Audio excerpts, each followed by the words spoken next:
So, ito pong pagiging upper middle income country, hindi po ito finish line.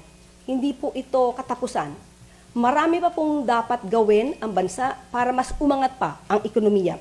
Dun sa upper middle income status, yung think tank Ibon Foundation, sinabi po nila na while the government has welcomed the Philippines' elevation to upper middle income status, for millions of Filipinos, they still struggle with high prices and poverty. The designation feels disconnected from their daily reality. Sabi rin po ng Ibon Foundation, meron pa rin daw pong over 14 million families considering themselves poor.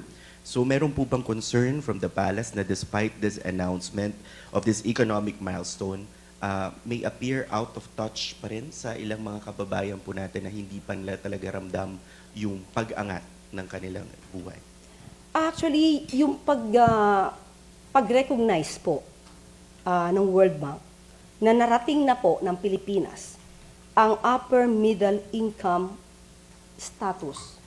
Ito po ay isang mahalagang pagkakataon, tawagin niya ay milestone para sa atin dahil since 1987, ngayon lang po umangat ang ating level.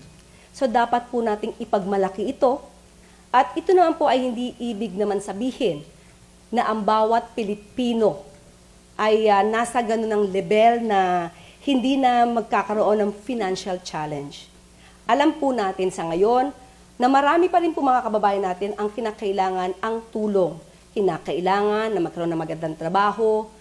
At doon po pumapasok yung intervention ng administrasyon. Pati po ang mga issue tungkol sa mga kagutuman, nagkakaroon po ng intervention ang gobyerno at nagpapatupad ng kinakailangan natin para ang mga kababayan natin ay maramdaman ang ginhawa sa buhay. So, ito pong pagiging upper middle income country, hindi po ito finish line. Hindi po ito katapusan. Marami pa pong dapat gawin ang bansa para mas umangat pa ang ekonomiya.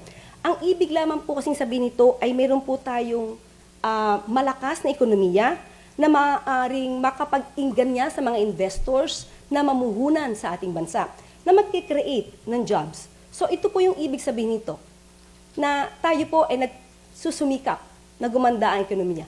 Mas siguro, gaganda pa to kung walang mga obstructionists na ang purpose lamang ay manira at sirain ang Pangulo at ang administrasyon. Sana makita nila yung pagsusumikap ng administrasyon na ito upang iangat ang ekonomiya ng bansa.